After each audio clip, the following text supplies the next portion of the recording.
Hallelujah. Ama naming Diyos na makapangyarihan sa lahat. Panginoon, maraming salamat po muli sa panibagong araw na ito, Lord, na kami po ay narito. Nagkakatipon upang patuloy na kayo ay handugan ng isang papuri, pasasalamat.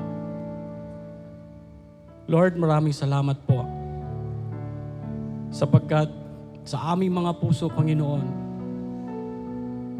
nanatiling sariwa, masaya ang aming mga kaluluwa, Lord, ang aming espiritu, na kayo po'y handugan ng isang papuri at pasasalamat.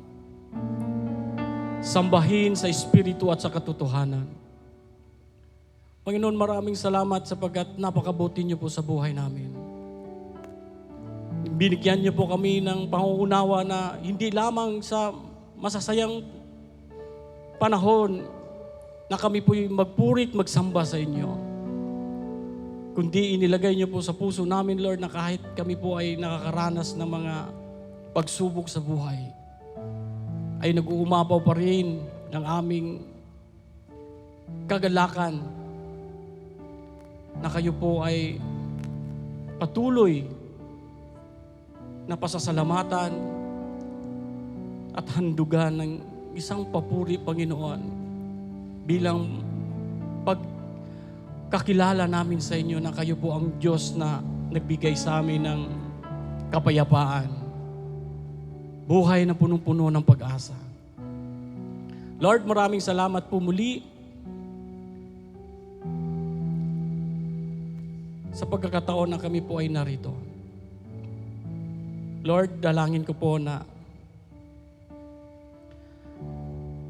kami po ay patuloy niyo pong hubugin. Ipaunawa niyo po sa buhay ng bawat isa sa amin, Panginoon, na walang saysay ang aming buhay kapag kami po ay lalayo sa inyo. Bagkus patuloy niyo pong iparana sa amin ang iyong banal na presensya, Lord. Nasa piling niyo po, Panginoon, kami po ay makakatagpo ng isang kapahingahan. Kapahingahan sa lahat ng bagay na nang siyang nagpapatungkumpay sa amin. Lord, pilit dalangin ko po na kami po inyong patawarin sa aming nagawang mga pagkakasala upang malaya po namin maranasan ang iyong banal na presensya. Upang ang banal na Espiritu, Panginoon, ay malaya pong makapanahan sa amin. Ama naming Diyos, inaamin namin na kami po isang makasalanan. Nagkakasala sa isip, sa salita, at sa aming mga nagawa. Lord, patawarin niyo po kami sa aming pagiging mapagmataas, sa aming mga pagkukulang, sa aming kapabayaan. Inaamin namin, Panginoon, na kami po'y nagkakasala sa inyo. Sa pangalan ng aming tagapagligtas, ang iyong pinakamamahal na anak, ang Panginoong Hesukristo, Lord, kami po'y inyong patawarin. Dalangin ko rin po, Panginoon, na sa gagamitin niyo pong lingkod ngayon, ang aming butihing Pastor Peter Obiena, Lord, patuloy niyo po siyang samahan, langisan niyo po siya mula sa ulo hanggang sa kanyang talampakan, upang ang katotohanan lamang ang siyang maihayag sa bawat isa sa amin. At dalangin ko po, Ama, na bigyan niyo po ng kapangyarihan ng bawat salita na aming marinig mula sa inyo, na ito'y magbigay sa amin ng pang-uunawa, na ito'y mahalaga sa pang-araw-araw naming pamumuhay. Dakilang Diyos, muli maraming salamat at lubos ko pong pinagkatiwala sa inyo ang gawaing ito, mula sa simula hanggang sa ito'y matapos. Dakilang Diyos, muli, in Jesus' name, ito po ang aming dalangin. Amen. Amen. Hallelujah. God is good all the time and He is worthy of our praises. Amen po ba? Amen. Ngayon pong gabi tayo po ay magsasaya at ating pong ipagdiriwang ang ating Panginoon. For Redeemers live.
Base po sa banal na kasulatan na makikita po sa Deuteronomy 24, "For the Lord your God is He who goes with you to fight for you against your enemies and to give you the victory." So, anuman pong battle na kinakaharap natin physically, mentally, emotionally, o spiritually man po, ang kasama natin ay ang ating Panginoon, and He will fight for us. And ang mga umiibig sa Panginoon at nanatiling tapat sa Kanya ay Kanyang sasamahan at maaring lumapit at tumawag sa Kanya anumang oras.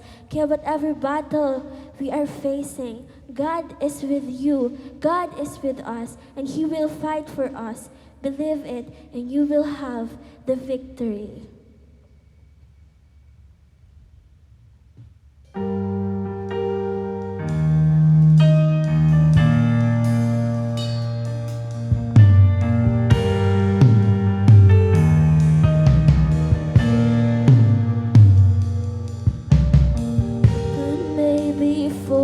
But it won't prosper. When the darkness falls, it won't prevail. So God knows only how to triumph. My God will never fail. Oh my God will never fail. I'm gonna see a victory. I'm gonna see a victory. For the battle belongs to you, Lord. I'm gonna see a victory. I'm gonna see a victory. For the battle belongs to you, Lord.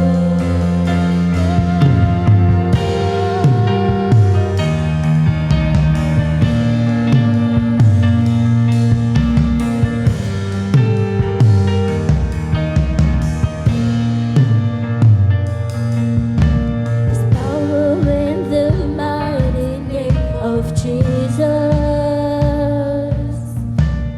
Every war He wages, He will reign. I'm not backing down from any giant, 'cause I know this story ends. Yes, I know this story ends. I'm gonna see a victory. I'm gonna see a victory. For the battle belongs to you, Lord. I'm gonna see a victory. I'm gonna see a victory. For the battle belongs to you, Lord.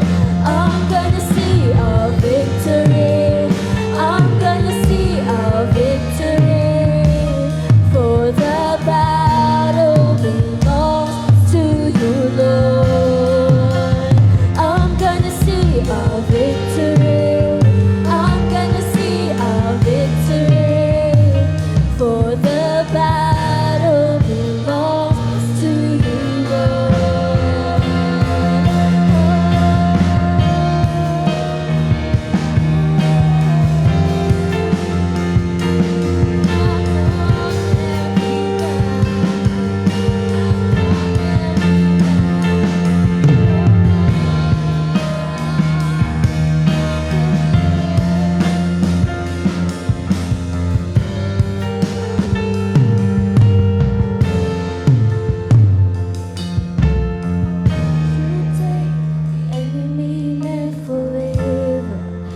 You turn it for good.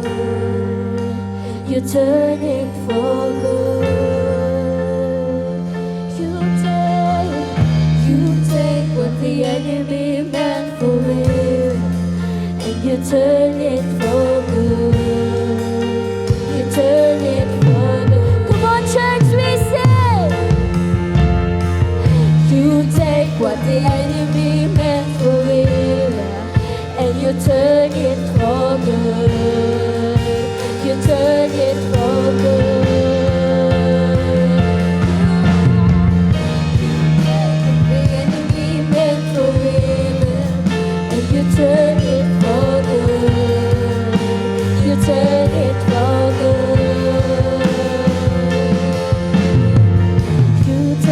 what the enemy meant for evil, and you turn it for good. You turn it for good. I'm gonna see a victory. I'm gonna see a victory. For the battle belongs to you, Lord. I'm gonna see a victory. I'm gonna see a victory. For the battle belongs to you, Lord. I'm gonna see a victory. I'm gonna see a victory. For the battle belongs to you, Lord. I'm gonna see a victory. I'm gonna see a victory. For the battle belongs to you, Lord.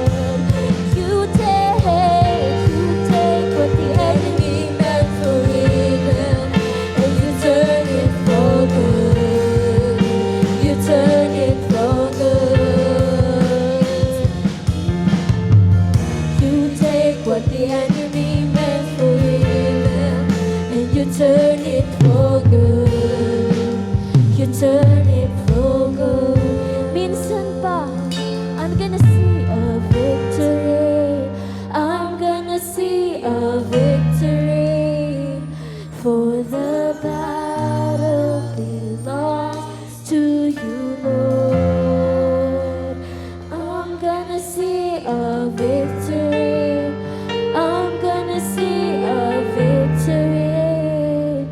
For the battle belongs to you, Lord.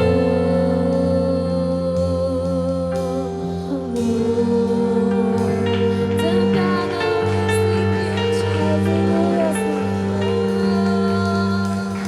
sa iyo po, Panginoon, namin inaalay at itinatanghal ang lahat ng awiting ito, Panginoon, at pinupuri ka namin at dinadakila. Salamat po, Panginoon. Ito po ay para sa inyo. Muli po, palakpakan po natin ang ating Panginoon. Sa pong mapagpalang gabi po sa ating lahat at sa oras pong ito ay patuloy po natin sambahin ng Diyos sa pamamagitan ng pag-aaral ng Kanyang buhay at banal na salita. Pakibukas po tayo sa aklat po ng Lucas, Kapitulo 10, talatang 25 hanggang 36.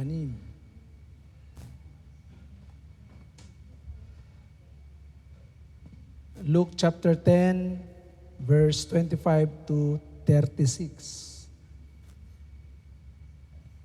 Sa oras pong ito ay basahin po natin. Isang dalubhasa sa kautusan ang lumapit kay Jesus upang siya'y subukin. Guro, ano ang dapat kong gawin upang magkamit ng buhay na walang hanggan? Tanong niya. Sumagot si Jesus, ano ba ang nakasulat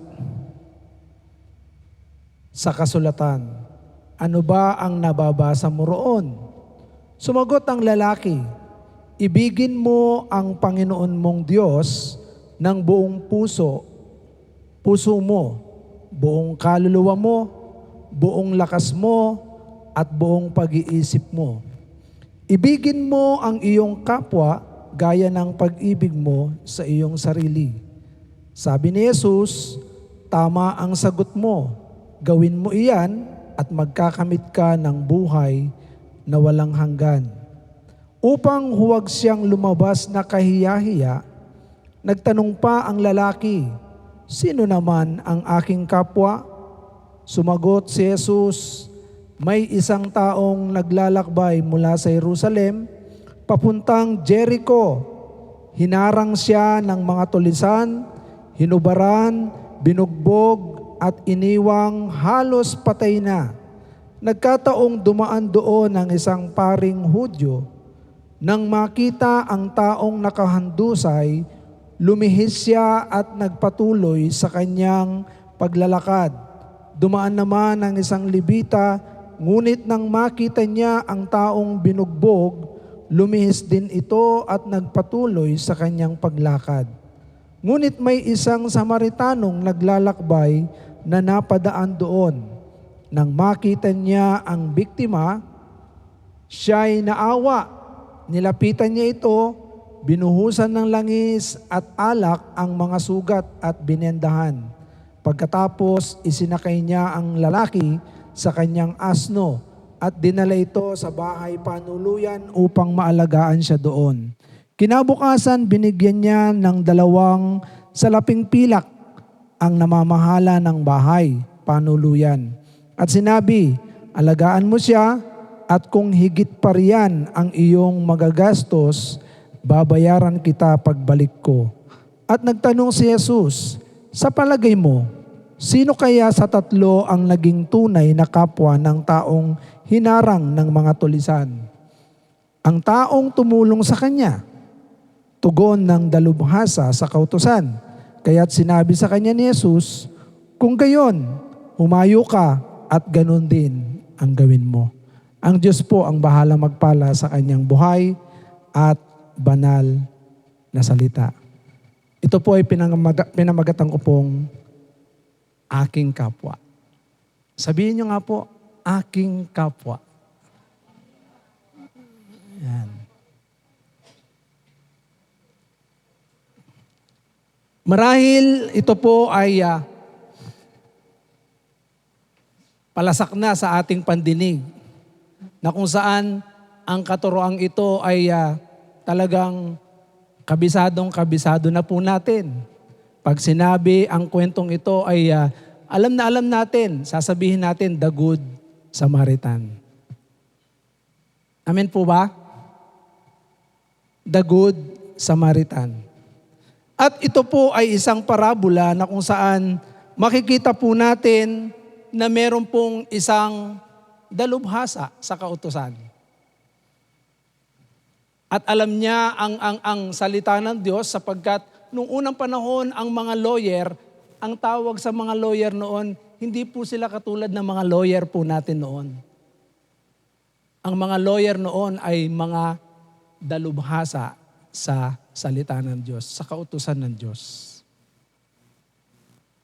Hindi sila kaparehas ng mga lawyer ngayon. Ang mga lawyer ngayon, dalubhasa sila sa mga mga batas na kung saan ito ay talagang ginawa ng tao.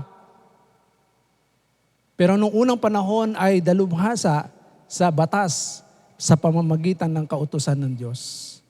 Kaya nga dito, tinanong nila ang Diyos. Tinanong niya ang Diyos, si Kristo. Na kung saan sa kanyang pagtatanong ay sabi niya, Guro, sa verse 25, sa unang talata ng binasan po natin, sa verse 25, sabi niya rito, para subukin ang ating Panginoong Jesucristo. Tandaan po natin kailanman na hindi mo kayang subukin ng Diyos. Amen po ba? Katulad ng napag-aralan po natin, He is all-knowing God. He is omniscient God. Omniscient, omnipresent, omnipotent God. Kaya nga hindi mo pwedeng subukin ng Diyos. Alam ng Diyos lahat. Bago mo po siya sabihan, alam na niya na susubukan mo siya. Kaya tingnan po ninyo, ang tanong ng lalaking ito o yung lawyer, ang kanyang tanong, paano po ba ako magkakamit ng buhay na walang hanggan? So ito yung tanong niya para subukin ang ating Panginoon. Kaya nga ang ating Panginoon, sabi ko nga sa inyo, hindi po natin masusubok ang ating Panginoon. Sapagkat ang Diyos, kapag tinanong mo siya, nung unang panahon, mapapansin po natin, ang Diyos pag tinanong nila, sasagot siya ng tanong din. Ang tawag po rito ay Socratic method. Pag tinanong mo siya ng question, sasagutin ka rin niya ng question. Di ba? Kukwestiyonin ka rin ng Diyos. Nung tinanong niya, paano po ba ako magkakamit ng buhay na walang hanggan? Ang sagot ni Kristo, ano ba ang nasusulat?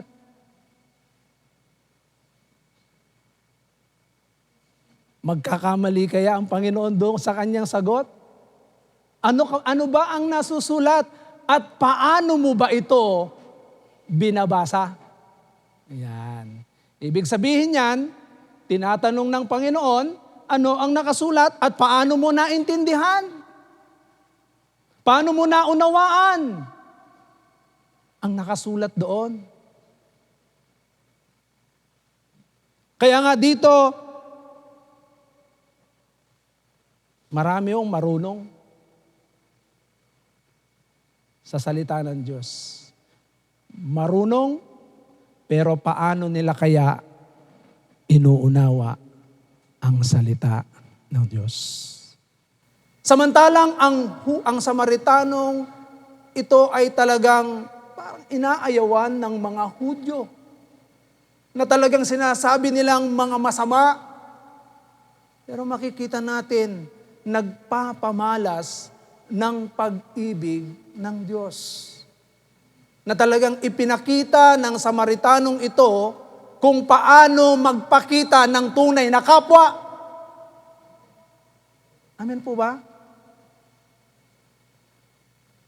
Kaya nga ang tanong ng ating Panginoon, tingnan po ninyo kung gaano kasama ang Hudyong lawyer. Tingnan po ninyo yung matapos na sabihin ng Panginoon yung ginawa ng Samaritanong ito. Nagtanong ang ating Panginoon sa verse 36. Sabi niya, at nagtanong si Jesus, sa palagay mo, sino kaya sa tatlo ang naging tunay na kapwa?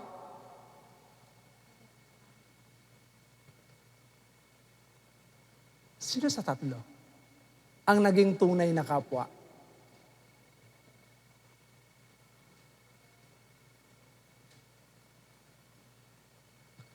Anong sagot ng Hudyo?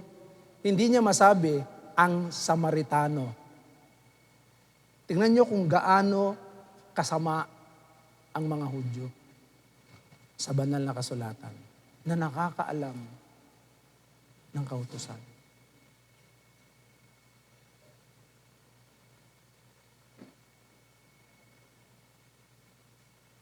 Anong sagot sa verse 37? Ang taong tumulong sa kanya. Hindi niya sinabi, yung sinabi ni Kristo yung pangatlo, yung Samaritano. Bakit ginawa ng Panginoong ito? Alam niyo po ba kung ano ang katuruan na nais ipakita ng Diyos sa gabing ito? Una, dapat walang kinikilingan.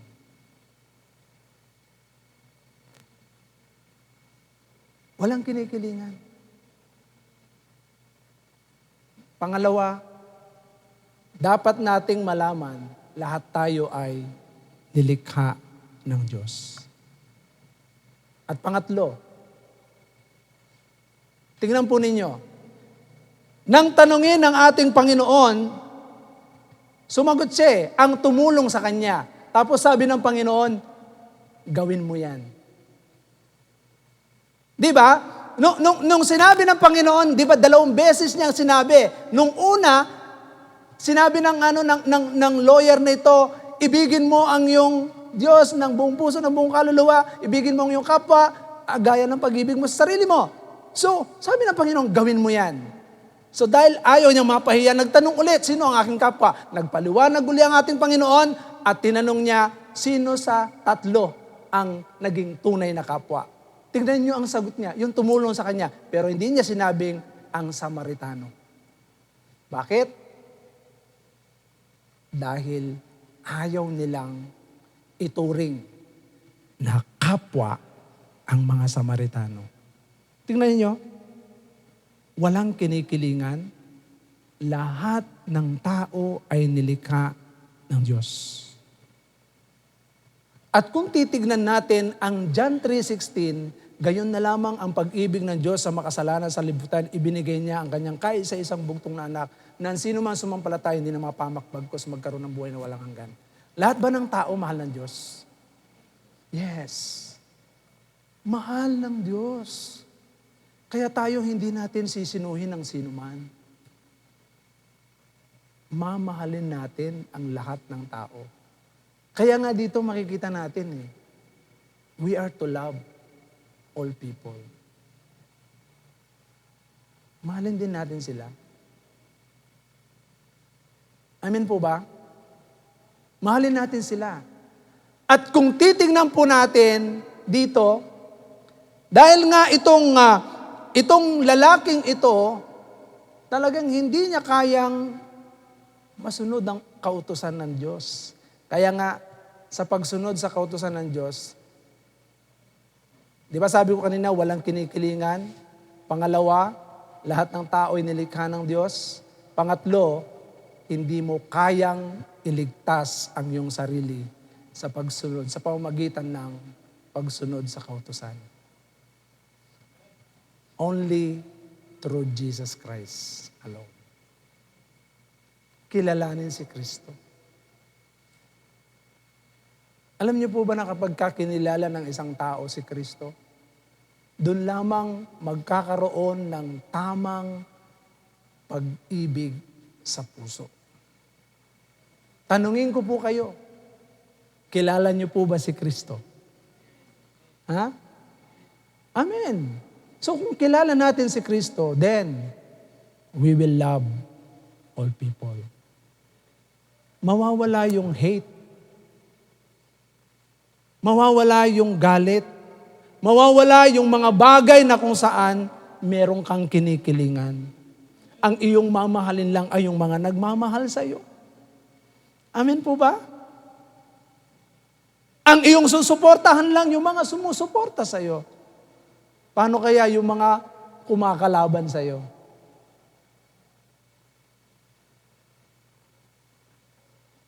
Kaya nga kung ating titignan, ang lesson dito ay kung paano tayo makipagkapwa-tao. Amen po ba? Pero pag tinignan po natin spiritually, tignan po ninyo, gusto kong makita natin yung in connection sa spiritual na kalagayan. Tignan po ninyo. Yung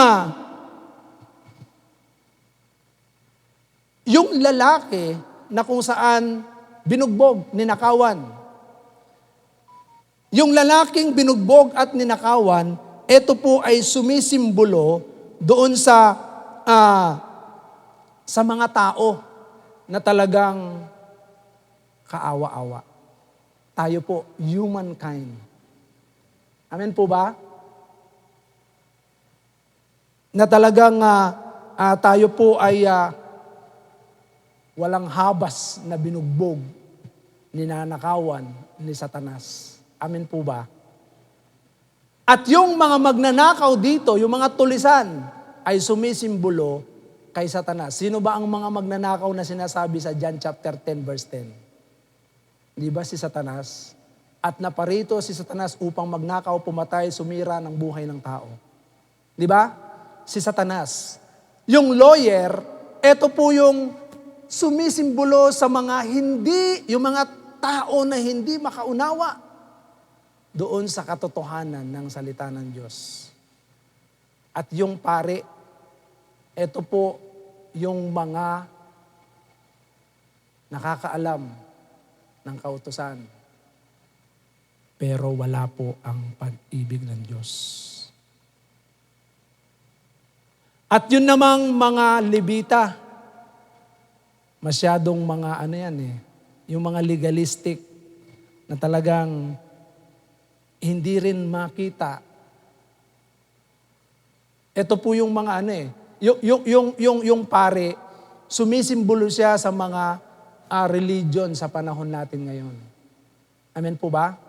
Yung Levita, ito yung mga talagang mga naglilingkod sa Diyos, pero hindi naman makita ang tunay na pag-ibig ng Diyos. At yung The Good Samaritan, ito ay sumisimbolo kay Kristo. That He brings healing, He brings encouragement. He brings talagang yung para ang tao ay manumbalik dun sa dati niyang lakas. He helps people. Amen po ba? So nakita po niyo yung connection ng Panginoon dito. Na kung saan nais ng Panginoon na ang bawat isa po sa atin ay maintindihan natin na dapat si Kristo po ay nagpakita ng halimbawa para tayong lahat ay magsigaling. Tingnan ninyo, hindi ba? Ang Diyos po ba ay nagpagaling sa bawat isa po sa atin? The very miracle and healing na ginawa ng Diyos sa atin para tayo ay gumaling. Alam niyo po ba yung sakit na malalang sakit? Alam niyo po ba kung ano ang pinakamalalang sakit sa tao? Cancer po ba? Meron pa pong mas malalang sakit. Ha? Kasalanan. Ang kasalanan ng pinakamalalang sakit na hindi kayang lunasan ng kahit anumang gamot. And only by the blood of Jesus can heal us. And only through Jesus Christ can heal us. Kaya nga dito makikita natin ang ating Panginoon ay nagpakita ng pagmamahal. Alam niyo po ba si Christ, itong Samaritano, neglected yan ng mga Hudyo. Tama? And until now, the Jews, they don't believe Jesus Christ as the Messiah. Pero tingnan ninyo, yung kanyang connectivity, pagdating dito, He brings healing. Mga kapatid, sa bawat isa sa atin, at hindi matanggap-tanggap ng Hudyo ang Samaritanong ito sa ginawa niya. Sino ang naging kapwa? Sabi niya yung tumulong sa kanya. Hindi niya sinabing, pwede naman niya sabihin, yung Samaritano. Tama? Hindi ba? Kinwento ng ating Panginoon. Even Christ, hindi nila pwedeng sabihin ang pangalang Kristo. Kaya nga, itong illustration ng ating Panginoon ito and this story ay nagpapakita ng lesson that tayo po, wala tayong kinikilingan. Ang Diyos po walang kinikilingang tao. Amen? Kahit sino pwede niyang iligtas. Kahit sino pwede niyang pakitaan ng magandang bagay. Bakit? Kung titignan natin, parehas na ang Diyos nagpapadala ng hangin. Both evil and good. Kaya nga tingnan niyo kung gaano kabuti ang Diyos. Kaya bakit ko nasabing aking kapwa? Sino kaya sa atin ang nagpapamalas ng pagiging kapwa sa iba? Hello? Mahal niyo po ba yung katabi niyo? Yes. Sasabihin niyo, yes, katabi niyo eh. Diba? Paano kaya yung iba? Kaya nating mahalin yung iba? Kaya nating makipagkapwa sa iba? Paano kaya kung ano ang kanyang kalagayan? Mahirap siya. Paano kaya kung ano ang kanyang kondisyon? Yung kanyang kaisipan ay hindi kaparehas ng kaisipan natin. Yung kalagayan niya ay hindi kaparehas ng kalagayan natin. Mas maganda ka sa tingin mo? Mas gwapo ka sa tingin mo sa kanya? Paano kaya makipagkapwa? Mga kapatid, naway matutunan natin kung paano tayo makipagkapwa sa iba. Proverbs 15 verse 3, na ang Diyos ay nakatuon ang kanyang paningin. Saan mang dako, sabi diyan, tinitignan niya ang masama at ang mabuting tao. Tingnan niyo. 15 verse 3. Kaya po sa buhay po natin, paano tayo makipagkapwa? Ayan ang paningin ni Yahweh nakatuon sa lahat ng lugar, ang masama at mabuti ay pawang minamasdan. Kaya tingnan ninyo, Yung katanungan ng matalinong gusto niyang subukan ng Diyos. Mga kapatid, huwag niyong susubukan ng Diyos. Amen po ba? Do not test God. Nakasulat yan.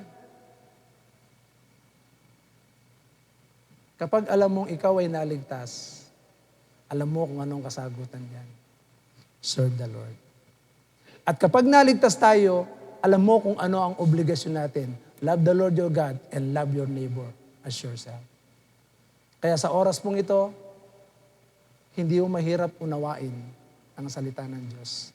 Tanungin ko po kayo, paano nyo ba naunawaan ngayon ang salita ng Diyos, aking kapwa? Hello? Sa totoo lang, ang hirap, diba? Mahirap sumunod. Pero when we have Christ in our heart, kaya mong mahalin kahit sino. Kaya mong mahalin kahit sino. Alam niyo, sa totoo lang, tinuruan na ako ng Panginoon na magmahal kahit nagkakamali sa akin. Tayo kaya. Kasi bakit? Pag inisip mo ang sarili natin sa harapan ng Diyos, ang dami nating pagkakamali. Minahal tayo ng Diyos. Diba? How many times na-broke natin ang puso ng Diyos pero pinatawad tayo? Tapos tayo, hindi tayo marunong magpatawad sa iba? Hindi mo kayang mahalin yung iba? Mga kapatid, hanggang kailan tayo magmamatigas sa kapwa natin? Last time, nagkita kami ng aking BFL. Usap kami. Kinausap ko siya. Kasi medyo parang ayaw kong magpatawad. Pero ayaw ng Diyos yun. Kinausap ko siya, nag-one-on-one kami, nagkape kami sa SM. Kami, one-on-one. Dahil lamang sa isang tao. Pero salamat sa Panginoon. Dahil tinuruan ako ng Panginoon, sino ang aking kapwa? Yun lang bang nagmamahal sa'yo? Ang mamahalin mo? Yun lang bang pumupuri sa'yo? Ang pupurihin mo? Tutulungan mo? Mga kapatid, matapos kong kausapin, yung love, ang sarap. Ang sarap sa puso. Ngayon, sa bawat isa sa atin, gusto mo bang makalaya? At gusto ng Diyos na tayo makalaya diyan. Sa ganyang mga nararamdaman natin. Kasi, tignan mo ang mga Hudyo until now, hindi sila makalaya sa kanilang nasa isip nila. Ito yung laman ng isip nila. Pero hindi nila nararamdaman kung ano yung sa puso ng Diyos. Tignan mo kung ano yung nararamdaman ng Diyos para sa iyo. Amen po ba? Hindi lang yung nalalaman natin. Pwede tayong dayain ng mga nalalaman natin at yung mga maling nararamdaman natin. Tignan mo kung ano yung nararamdaman ng Diyos para sa atin. Kaya sa gabing ito, masasabi mo bang aking kapwa ngayong gabi? Mga kapatid, this is about time. Kahit sino, mahalin po natin, pahalagahan po natin, at patuloy po natin ipakita yung ginawa ng the Good Samaritan. Kahit minsan ninineglect ka, yes, pakita mo pa rin. Huwag kang magsawa. Kahit hindi ka pinapansin, huwag kang magsawa. Papansin ka pa rin. Hindi yung papansin na na walang wawa. Magpapansin ka katulad ng Samaritan na ito, na ginawa niya kung ano yung nararapat. Kaya sa bawat isa po sa atin, mula ngayon, sabihin mo, aking kapwa. Amen? Sige nga, sabihin nyo nga, aking kapwa.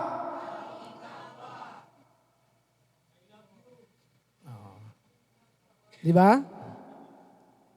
Sa gabing ito, hayaan mong patuloy nating i-apply sa puso natin kung paano ang Diyos ay gumagawa sa buhay po natin. Amen po ba? Huwag mong sisinuhin. Kumbaga, walang kinikilingan, walang pinoprotektahan, serbisyong totoo. Patay na po si Mike Enriquez. Hindi. Walang kinikilingan. At kilalanin natin na lahat ng tao ay nilikha ng Diyos at mahal ng Diyos yan. Tapos, tignan po natin, si Kristo lamang ang talagang pwedeng makasalba po sa atin. Bakit? Ang kautusan, hindi natin kayang sundin yan without Him. Amen po ba? Kaya sa oras na ito, hayaan po natin, patuloy po nating bulayin. Paano mo ba inuunawa ang binasa mong ito? Kaya nung tinitingnan ko siya, yung mga sagot ni Christ, tinanong siya, paano ba ako magkakaroon ng buhay na walang hanggan? Sagot ni Christ, ano bang nakasulat? At paano mo binabasa? Mga kapatid, sa bawat isa sa atin, alam ko lagi tayo nagdi-devotion. Nakasulat ba sa Biblia kung ano ang nararapat na gawin natin? Hello? Paano mo ba yan binabasa? Ibig sabihin yan, naintindihan mo po ba ang sinasabi ng Scripture? Pag sinabi ng Scripture, gumawa ka ng mabuti. Mabuti ang gawin mo. Amen po ba? Sapagkat sinasabi ng Ephesians chapter 2 verse 10, tayo po ay masterpiece ng Diyos para sa paggawa ng mabuti. Amen po ba? Ayan sapagkat tayo nilalang ng Diyos sa pamamagitan ni Kristo Jesus upang iukol natin ang ating buhay sa paggawa ng mabuti. Yan ang layuning pinili ng Diyos para sa atin noong una pa man. Kaya sa bawat isa po sa atin, do good to others. Amen po ba? Amen po ba? Kaya wag nating memenosin yung paggawa ng mabuti sa iba. Kasi kapag gumawa tayo ng mabuti, yun din ang ating aanihin. Amen po ba? Kaya gumawa kayo ng mabuti. Lahat ng mabuti na nasa isip ninyo, gawin na ninyo habang tayo nabubuhay. Amen po ba? So tayo pong lahat ay tumayo.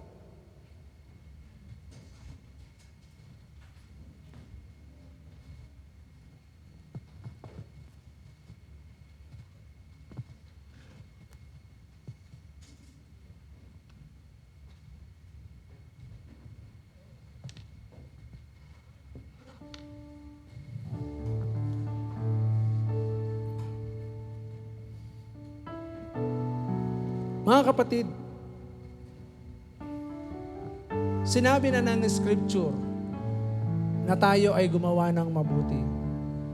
Pero alam niyo po ba na napakahirap gumawa ng mabuti kapag si Kristo ay wala sa puso natin.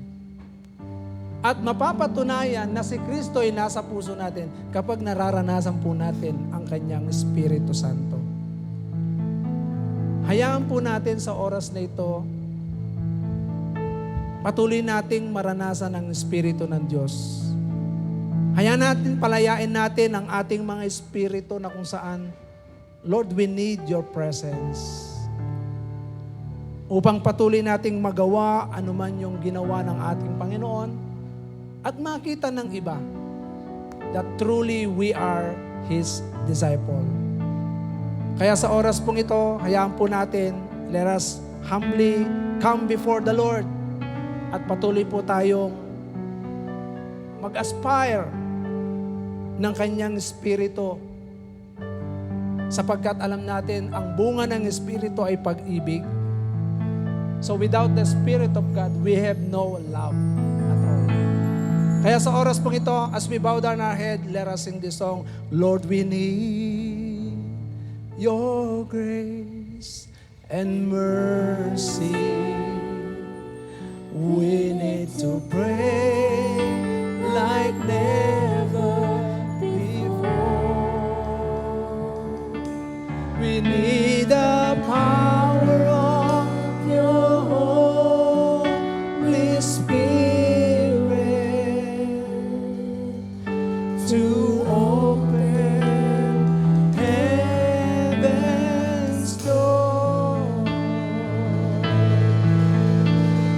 believe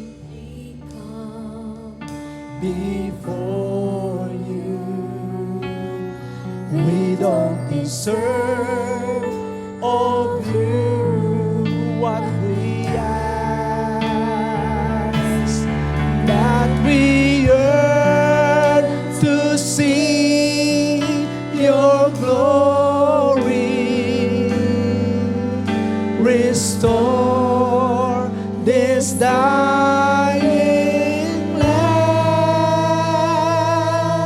Spirit, touch your church, stir the hearts of men. Revive us, Lord, with your passion once again. I want to care for others like Jesus cares for me. Let your rain fall upon me.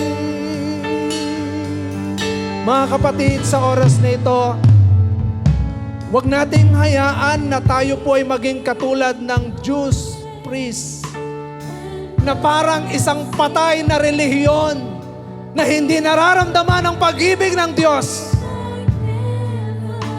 Katulad ng isang Levita na hindi makita ang pagkakaroon ng kabigatan sa iba. Mga kapatid, we are living church of the living God. Hayaan mo sa oras na ito, let us come before Him and allow the Spirit of God humbly come before you. We don't deserve of you what we ask, but we yearn to see your glory. Restore this dying land. Spirit, touch your church, stir the hearts of men. Revive us, Lord, with your passion once again. I want to care for others like Jesus cares for me. Let your rain fall upon me. Spirit, touch your church, stir the hearts of men. Revive us, Lord, with your passion once again. I want to care for others like Jesus cares for me. Let your rain fall upon me. Mga kapatid, ang tanong ng lawyer na ito ay tanong na kung saan, paano ba ako magkakaroon ng kaligtasan? Mga kapatid, the fact, alam na natin kung paano tayo maliligtas. Pero ang tanong ko po sa inyo, do you love the Lord? Ang tanong ko po sa inyo, do you love your neighbor? Mahal po ba natin ang ating kapwa? Kapatid, sabi ng Panginoon, do this. Gawin mo ito. Gusto po ba natin gawin ito, mga kapatid? Nais mo bang gawin ang sinabi ng Panginoon? Do this. Do you want to love the Lord with all your heart, with all your soul, with all your mind, with all your strength? Do you want to love your neighbor as yourself? Mga kapatid, ligtas na tayo. And the only thing na dapat po natin gawin ay magkaroon ng implementation. Ang mga simpleng salitang ito, pero merong malaking impact sa kabuuan. Mga kapatid, sino ang tunay na kapwa. Sa oras na ito, kung ibinibilang mo ang iyong sarili na ikaw ay isa sa mga kapwa na sinasabi ni Kristo. Shall we sing this song once again with a humble heart? Let us allow the Spirit of God. Lord, we humbly come before you. We don't deserve what we ask. Shall we lift our hands, mga kapatid? To see Your glory, restore this dying land. Spirit, touch Your church, stir the hearts of men.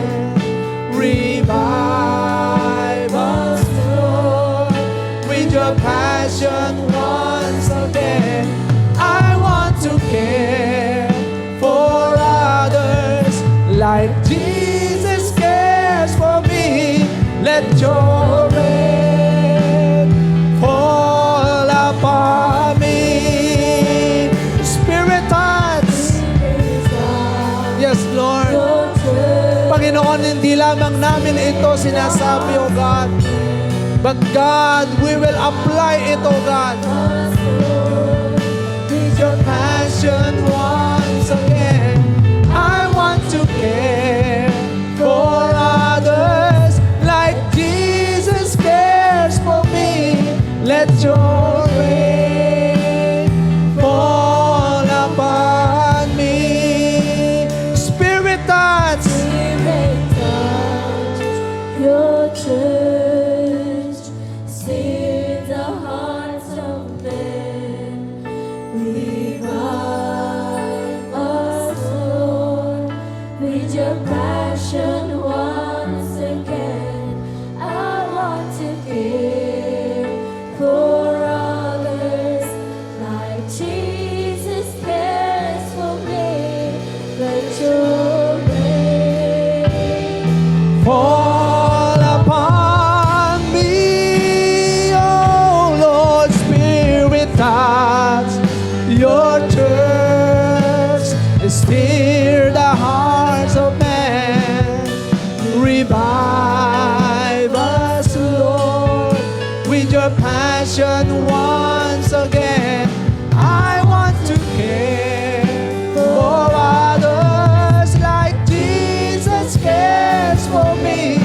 Let Your rain fall upon me. Let Your rain fall upon me. Let Your rain fall upon me. Oh, we thank You, Lord. We thank You for Your Spirit, O God, that we do care like Jesus did, O God.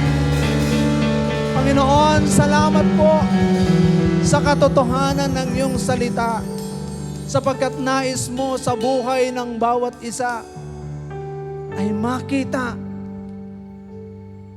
ang tunay na katotohanan na maging katulad po kami ng isang mabuting Samaritanong ito. Though we are neglected, we are rejected, Panginoon, because of Your love, patuloy kaming magmamahal. Kahit na kami, Panginoon, ay hindi pinapansin ng marami. Kahit na kami, Panginoon, ay hindi pinakikinggan. Kahit na kami, O Diyos, ay maliit sa paningin ng iba. Lord, right now, hayaan Mo po ang puso ng Iyong mga anak. Patuloy Mong sakupin ng Iyong pagmamahal, ng Iyong Espiritu upang ang tunay na pag-ibig ay bumukal, na walang sinisinong tao, Panginoon, na kung saan pakikitaan namin, O Diyos, ng mga mabubuting bagay. Sapagkat alam namin lahat ng tao ay mahal mo. Lahat ng nilikha mo, Panginoon, ay mahal mo at ayaw mo, O Diyos, na ang sino man ay mapahamak. Sa oras na ito, ayaw namin, O Diyos, na ang aming relihiyon, ang aming pagkakilala sa iyo ay katulad ng isang patay na relihiyon. O Diyos, kami, Panginoon, ay isang buhay na patotoo, na tunay na minahal mo, pinakitaan mo ng iyong kabutihan, ng iyong kamanghamanghang habag at biyaya na ipinaranas sa amin. Hayaan mo rin na makita ng maraming tao. O Diyos, ang mga taong hindi nakakaunawa sa iyong salita, ang mga taong hindi nila alam ang kanilang patutunguhan, Panginoon, narito ang iyong mga iniligtas. Kapatid, sa oras na ito,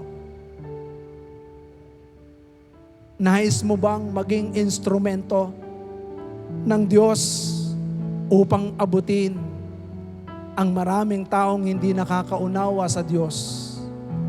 Nais mo bang maging instrumento na kung saan ipahayag ang pag-ibig ng Diyos sa maraming tao? Sa oras na ito, kapatid, kung nais mo,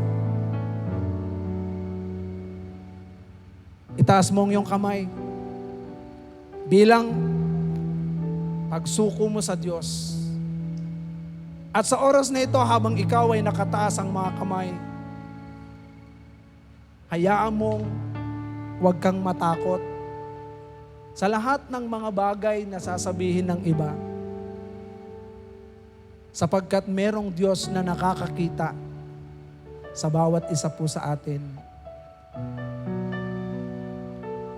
Mahal natin ang Diyos. Nais nating sumunod sa Kanya kahit mahirap sumunod.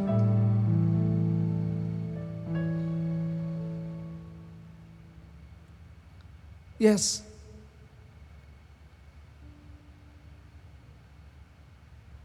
Panginoon, narito ang mga babae at lalaki na nakataas ang kanilang mga kamay. Alam namin napakahirap sundin ng iyong kautusan. Pero salamat, O Diyos, sapagkat ikaw ay nananahan sa amin. Lord, alam namin, O Diyos, sa pamamagitan, O Diyos, ng iyong banal na Espiritu Santo, na siyang tutulong sa bawat isa upang magawa ang mga bagay na sinabi mo sa iyong salita. Lord, we will do good to others. Hayaan mong sa oras na ito, Panginoon, patuloy na pagpalain mong yung mga anak na ito na nakataas ang kanilang mga kamay at nais sumunod sa iyo. Yes. We will serve you, O God, with all our heart.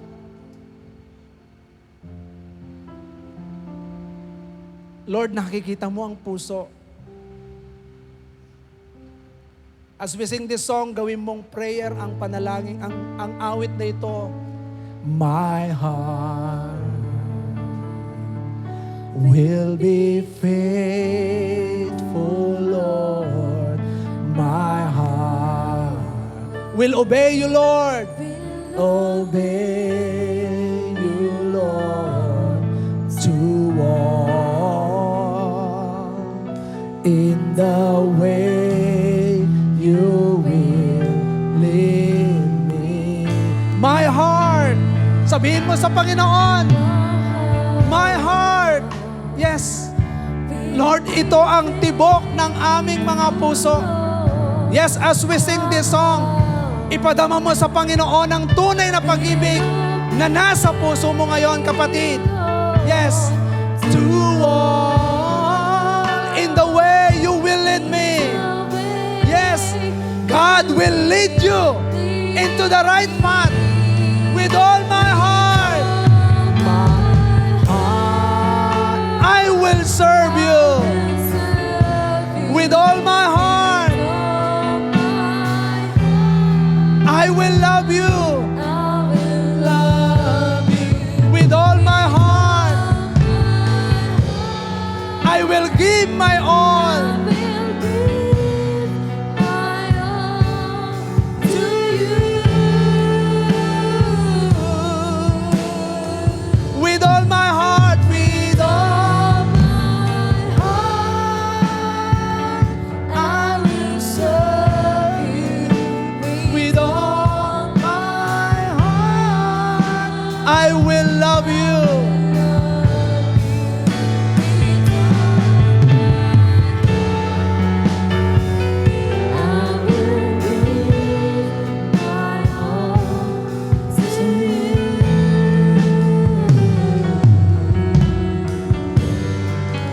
With all my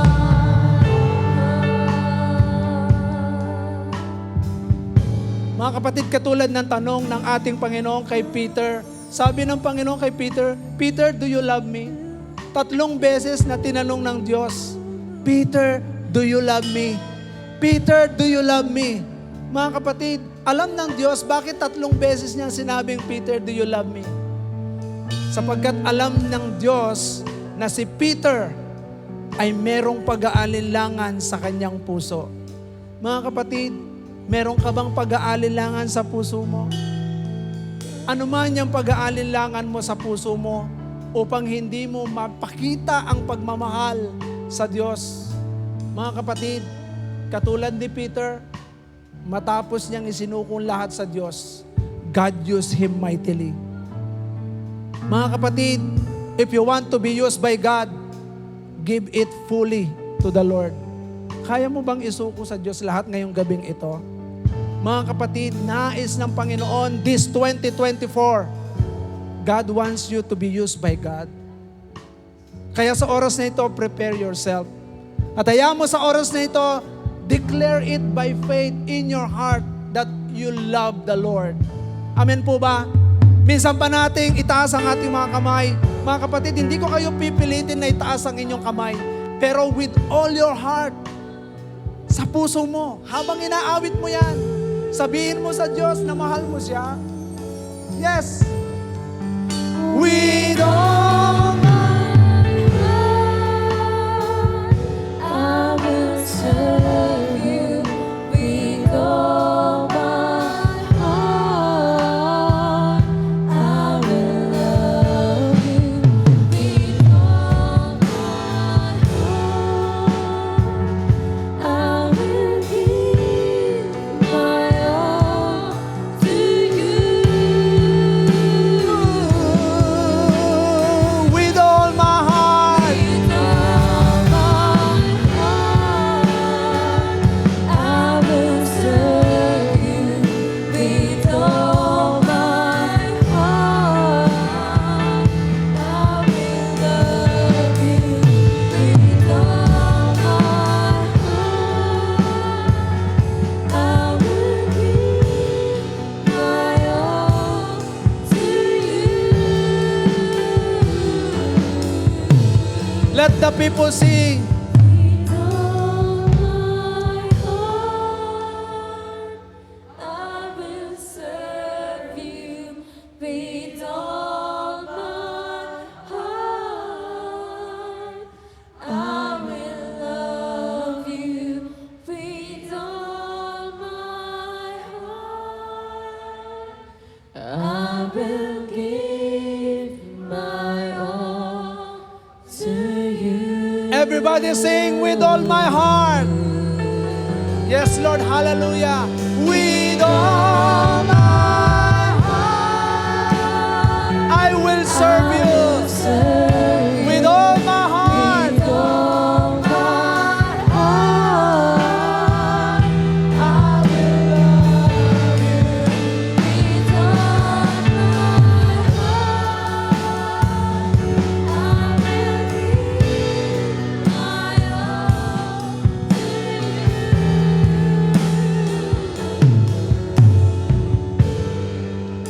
With all my heart. Lord, salamat po. Makita mo ang puso ng bawat isa. Lord, with all our heart, we will serve you, O God. With all our heart, we will love you. And we will love our neighbor as ourselves. Panginoon, hayaan mo po, O Diyos, hindi lamang namin ito napakinggan, but we will do it as well. We will do it as well. Gagawin po namin ito, Panginoon, sapagkat Ikaw, O Diyos, ay nagsabi, gawin namin ito. Kaya sa oras na ito, Diyos, tulungan mo ang bawat isa sapagkat napakahirap gawin ng magmahal sa aming kapwa. And right now, Lord, as we do this, O God, Ikaw, Panginoon, ang makita. Ikaw, Panginoon, ang maramdaman at maranasan habang ginagawa ang mga bagay na ito at maparangalan ang pangalan mo. At anuman ang mga pangangailangan ng iyong mga anak na ito, Diyos, katagpuin mo po sila. At naniniwala ako na kinatagpo mo na ang kanilang mga pangangailangan. Lord, you satisfy their soul. You satisfy them. Salamat, and even the healing, O God, coming from you. Only you can touch us, O God. Our heart, our mind, our bodies, O God. Lord, patuloy ka nang nagpagaling. Salamat po, O Diyos, sa mga oras na ito. Patuloy, Panginoon, pinasasalamatan namin ang mga salita mong ito. Sa iyo po ang lahat ng papuri sa pangalan ni Jesus. Everybody say, Amen and Amen.